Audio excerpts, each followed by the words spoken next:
Olá, amigos e irmãos inscritos do canal Segredos Subliminares.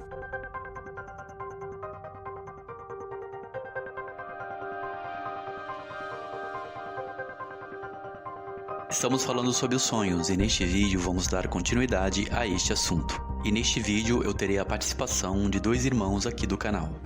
Dando continuidade ao assunto sobre os sonhos, percebemos que, até agora, os sonhos exigem um certo conhecimento sobre simbologias espirituais, para que possamos decifrar os códigos dos sonhos, já que não podemos pensar que tudo aquilo que sonhamos é algo literal.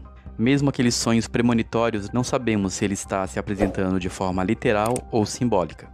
Vemos muitas pessoas contando sonhos em canais e em vídeos, profetizando o fim do mundo, relatando terremotos, tsunamis e outras catástrofes.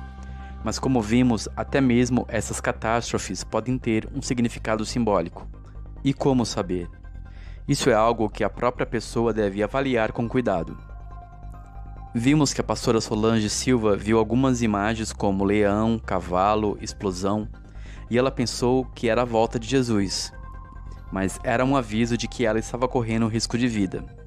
O leão nada tinha a ver com o leão da tribo de Judá, e o cavalo branco possivelmente não representava Jesus. Inclusive, o homem no cavalo branco em Apocalipse representa o anticristo, que irá promover o seu reinado através da espada, através de uma falsa paz.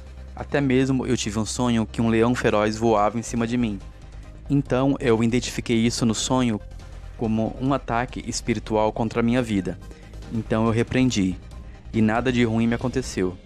Bom, este canal é assistido em várias partes do mundo, e vocês ouvirão agora o depoimento da irmã Camila, que é uma irmã que nos assiste lá da Itália. Shalom, Fernando, a paz.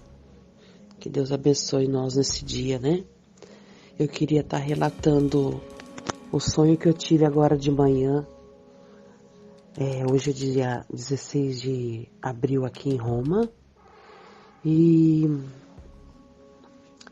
eu tive um sonho que eu estava numa praia, mas não era, eu não via o mar, eu via as areias e algumas palmeiras, né? Estava de noite e eu olhei no céu e eu vi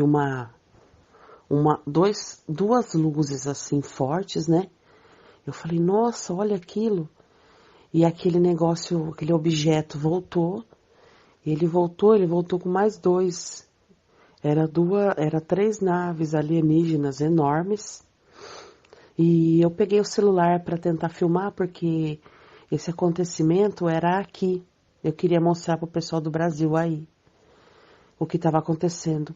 E eu olhava para a tela do celular e os aplicativos eles começaram a sumir, então eu não conseguia filmar. Eu pensava comigo, eu falei, nossa, como que eu vou mostrar para eles o que está acontecendo aqui, né?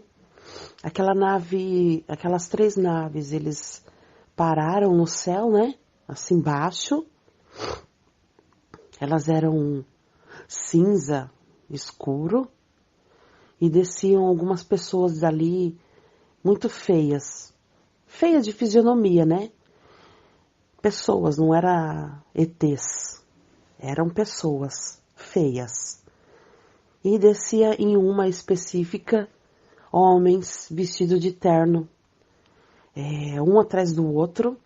Eu me escondi atrás de uma das palmeiras para ficar observando. E assim, tinha um pouco de correria, né? Eu falei, nossa, meu Deus, o que eu vou fazer agora? Era assim, até eu tinha amizade com um rapaz ali. Eu falei, nossa, a gente precisa se esconder, fazer alguma coisa, né? Não tem muita coisa assim, além disso, para contar depois, porque eu acordei. Mas a gente sabe o que vai acontecer, né? A gente sabe dos planos do maligno, da nova ordem mundial. A gente sabe que o Papa Francisco, ele é um falso profeta e que ele está divulgando aí as aparições alienígenas, fazendo reuniões aqui com ufólogos, porque ele é um boneco do Satanás, né? Ele é um boneco da nova ordem mundial. Ele é usado para propagar a nova ordem mundial e fazer as pessoas acreditar que os ETs existem, né? Que na realidade são próprio eles mesmos, o governo, que são os anjos caídos aí, que a gente já sabe que a gente está vivendo uma batalha espiritual muito grande, né? Eu queria estar relatando aí para vocês ficarem alertas, porque o acontecimento era aqui na Itália, não era aí no Brasil. E eu queria mostrar, eu estava no sonho, eu estava tão desesperada para fazer uma live no Facebook, eu falei, nossa, eu preciso mostrar para a pessoa o que está acontecendo aqui. E os aplicativos começaram a sumir, eu não conseguia mexer no celular, para você ver como que vai ser as coisas, né? Queria deixar relatado, porque pelo menos assim, se acontecer alguma coisa daqui uns dias, pelo menos não é visão, né? É revelação que Deus dá pra gente. Tem vários outros que eu já tive também que Deus me mostrou, mas uma hora eu gravo com calma. Tá bom, querido? Deus abençoe, tá? Shalom e fica com Deus. Temos, portanto, que ter mais atenção com a simbologia dos sonhos, e não sair por aí profetizando sem ter o entendimento correto do sonho. Outro problema que falamos aqui são os sonhos gerados por ansiedades, já que filmes, novelas e imagens que são introduzidas no nosso subconsciente, assim como nossas preocupações do dia a dia, podem produzir sonhos, até mesmo as nossas crenças erradas. Sabemos que um pesadelo pode ser tanto produto de ataques espirituais, quanto por dormir em posições erradas. Já aconteceu de mim dormir e eu ficar com o corpo em cima dos meus braços. Então eu tive um pesadelo que eu estava amarrado. E quantas vezes temos vontade de urinar à noite e sonhamos que estamos no banheiro, a ponto de mijar na cama. Isso é um exemplo de como situações noturnas podem produzir sonhos. Bom, entendida essa parte, vamos tentar entender outras questões relacionadas aos sonhos, que não sejam aqueles de origem emocional e psicológica. Sim, porque nós vimos que os sonhos também são de interesse da psicanálise. Psicanálise significa análise da alma. Os terapeutas se utilizam dos sonhos a fim de desvendar traumas e problemas emocionais dos indivíduos. Porém, claro, os sonhos revelam muito mais que isso. No estudo dos sonhos como um canal exclusivo de comunicação de Deus com o homem, e o que abrange a espiritualidade. Como eu disse, na Palavra de Deus, há muitas referências sobre este fato. E nós podemos iniciar com o profeta Daniel. Daniel é um dos profetas do Antigo Testamento que nos conta que Jerusalém estava sob o domínio da Babilônia. E ele nos apresenta algo muito interessante sobre este assunto. Em Daniel 1, do 1 a 5 diz: No ano terceiro do reinado de Jeoiaquim, rei de Judá, veio Nabucodonosor, rei da Babilônia, a Jerusalém, e a sitiou. E o Senhor entregou nas suas mãos a Jeoiaquim, rei de Judá, e uma parte dos utensílios da casa de Deus. E ele os levou para a terra de Sinar, para a casa do seu Deus, e pôs os utensílios na casa do tesouro do seu Deus. E disse o rei a Apenaz, chefe dos eunucos, que trouxe alguns dos filhos de Israel e da linhagem real dos príncipes, jovens em que não houvesse defeito algum, de boa aparência e instruídos em toda sabedoria, e doutos em ciência e entendidos no conhecimento, e que tivessem habilidade para assistirem no palácio do rei, e que lhes ensinassem as letras e a língua dos caldeus.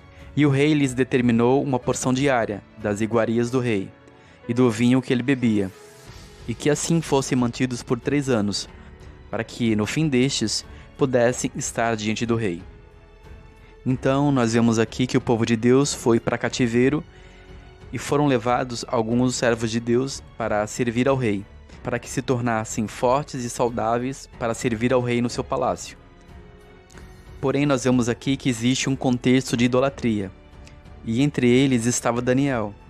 E um dado interessante sobre Daniel, e que é algo muito importante nesse estudo sobre os sonhos e visões, é que Daniel não se inclinou ao poder do império do rei da Babilônia, e procurou se separar, propondo não se contaminar com as iguarias do rei.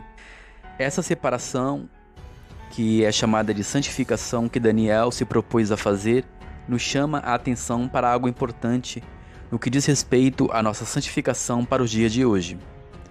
Sabemos que nós não somos salvos pelas nossas práticas de santidade, para não anular a graça do Messias e a remissão através do seu sangue. Porém, nossa separação do mundo, digamos, do sistema babilônico mundial, e que opera até os dias de hoje, ainda é um requisito importante para servir a Deus. A palavra afirma que, sem santidade, ninguém verá a Deus. E o que isso quer dizer? Que aqueles que não tiverem uma prática de santificação, de busca e de separação do mundo, não verão os mistérios nem os segredos do mundo espiritual, ou seja, não verão a Deus. Este termo, não verão a Deus, não significa perda da salvação, ou que a pessoa não será salva.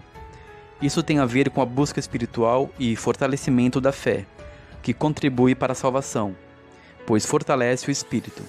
Isso tem a ver com ter os olhos espirituais abertos para ver os mistérios de Deus, porque há certos sonhos que são literalmente arrebatamentos noturnos, e não sonhos comuns. Bom, nós sabemos que somente o sumo sacerdote entrava no local santo, no Santo dos Santos, no segundo véu.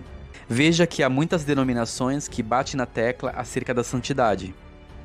O problema é que muitos se usam disso para se proclamarem superiores, os chamados crentes santarrãos, que perseguem seus irmãos que ainda estão presos na carne e em processo de libertação. A palavra diz que todo o que invocar o nome do Senhor será salvo, pois Cristo pagou a dívida, e o seu sangue cobre pecados. A palavra afirma que nossas justiças são como trapos de imundícia.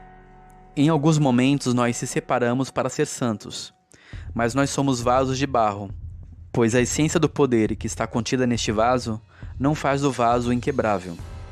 E muitos desses crentes cheios de revelação e poder, que se colocam em altos pedestais, muitos deles caem e se quebram, e suas profecias, revelações e sonhos, que nesses tempos de separação de fato eram de Deus, passam então a ser rotulados como ação do diabo. Portanto, isso é perfeitamente natural e compreensível. Sem santidade, ninguém verá a Deus.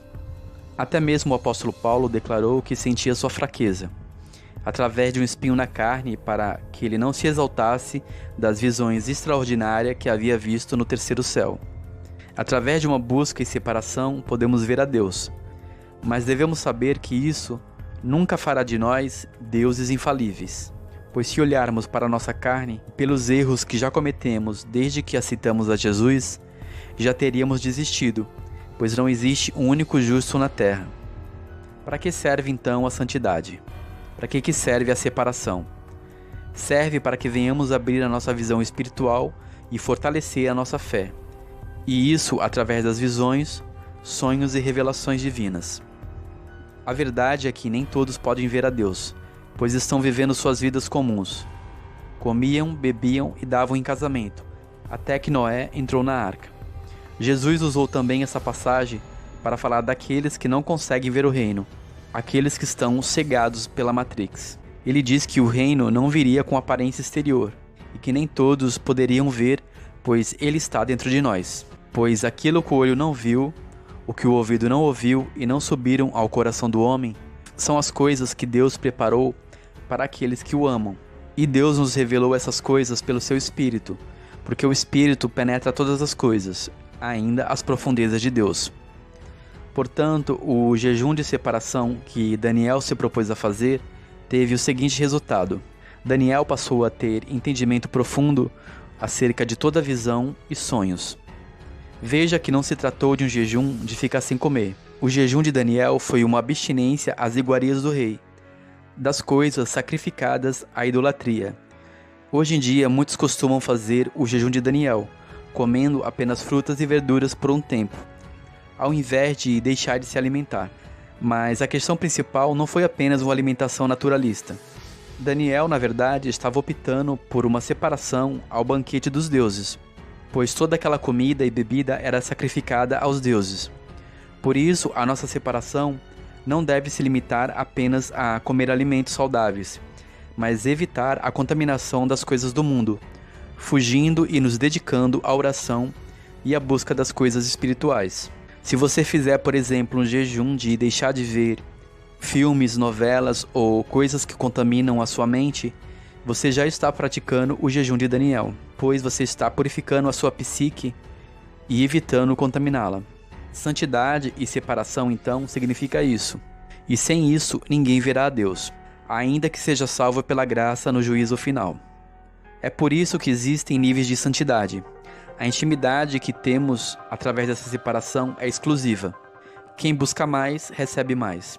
Quem busca menos, recebe menos. Este foi o segredo de Daniel, algo que nem todos estão dispostos a pagar, e que pode fazer uma grande diferença em relação aos sonhos, visões e revelações. O nosso irmão Eduardo também, que é de São Paulo capital, enviou o relato do seu sonho. Vamos então conferir. Então, onde eu trabalho tem um cara que é macumbeiro lá, né? E começou a ficar com a maior inveja, o maior ciúme, né, cara? Que o dono tava reformando meu consultório e tal. E ele é macumbeiro, né? E até sei onde que ele frequenta. Aí ele brigou com um cara lá, ele fez uma macumba pro cara lá, meu, o cara pegou a pancreatite, meu, faz 3 semanas que não vai trabalhar. O cara tá mal. Eu peguei e falei pra ele, mano, para com essas ideias, para com esse ódio no coração, que essas macumbas uma hora vai voltar contra você, mano. Aí beleza, né? Aí eu discuti com ele esses dias aí, né, cara? Aí ele falou assim, você vai se lascar que nem o outro se lascou.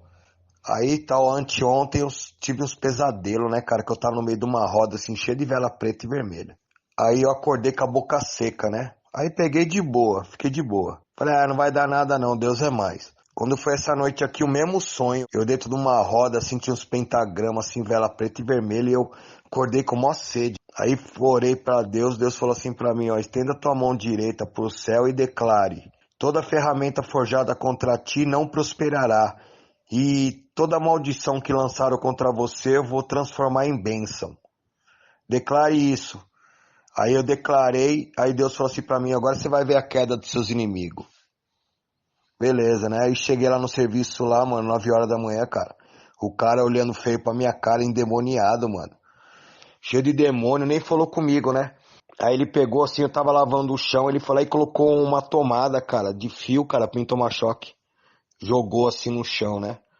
Aí entrei no banheiro, né, cara, estendi minha mão, falei o que Deus falou. 10 horas da manhã. Quando foi 1 hora da manhã, o cara teve um AVC lá, tá internado entre a vida e a morte.